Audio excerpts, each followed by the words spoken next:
The town of Norsewood, or this area, was known as Norsewood because it was settled by Norse, being people from Norway, and because of the wood, the huge forest that was here when the settlers arrived. In fact, there is a story that a bushman could not swing an axe properly because he would hit a tree behind him. The bush was so thick. The boat that brought the first lot of people here from Oslo, I think there was over 400 on the boat. The boat wasn't overly huge. And they left in May, arrived here in September. Very cramped conditions. All that time on a boat. To me, it would not be pleasant. However, there was a second sailing of the Hovding and another contingent of families arrived.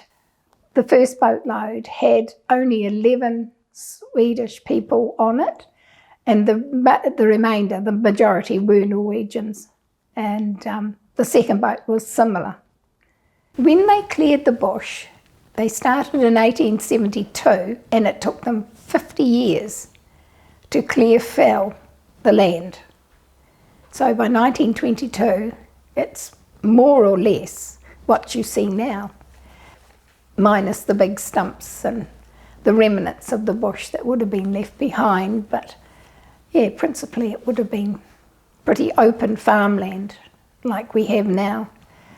They arrived in Norsewood.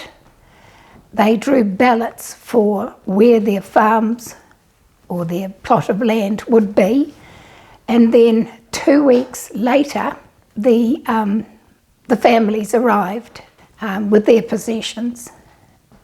When they arrived at the clearing, the women openly wept at what they found because it was not how they imagined it would be, and if they could have, they would have turned round and gone straight home again, but that was not possible. So they just had to make the best of it and get on with it. There was no houses, of course, so they used whatever they could. They had some tents that they had brought with them, so they used that as basic shelter, and then got pungas or whatever was in the forest available to them nearby, and built a very meagre shelter. And we have harsh winters, and we get snow here. The quickest method of clearing the land was using fire. So what they did to make their farm so that they had somewhere to grow a vegetable garden, let alone anything else, they used to cut down the trees. It was clear felling.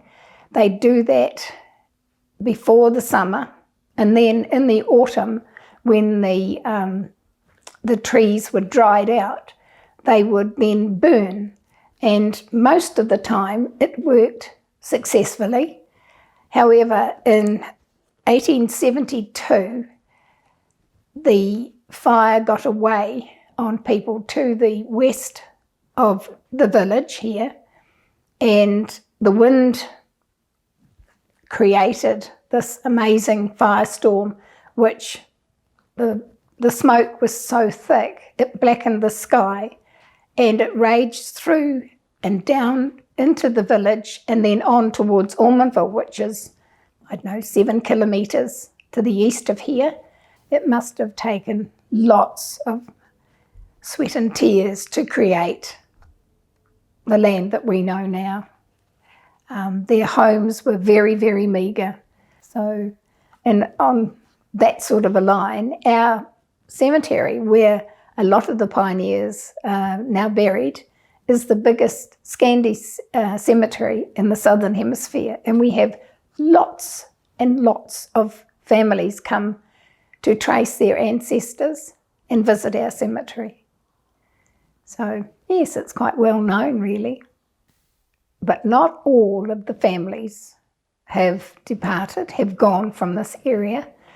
There are still a few that are left of the original pioneers here. Like all peoples, they move on to bigger and better things. However, what they have left behind in this area is a strong sense of community. The legacy that they have left us in our beautiful farms is a testament of their struggles. And I'm forever grateful for what they have done.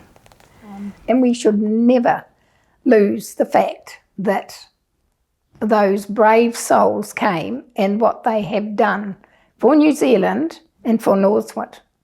And their culture must live on here. The Viking Festival is only very new. 2 years ago, no, last year it was the first time that we had it in the village.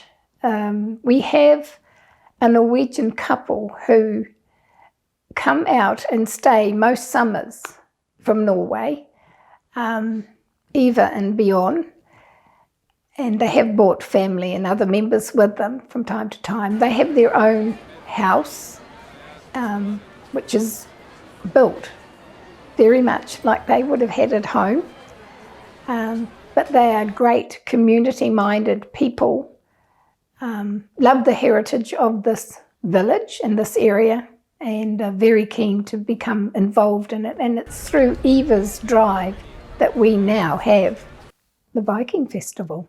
Wonderful. It was a huge success. Lots of people, 2,000 people went from very small beginnings. I think it can be deemed a great success. I love this place called Norsewood.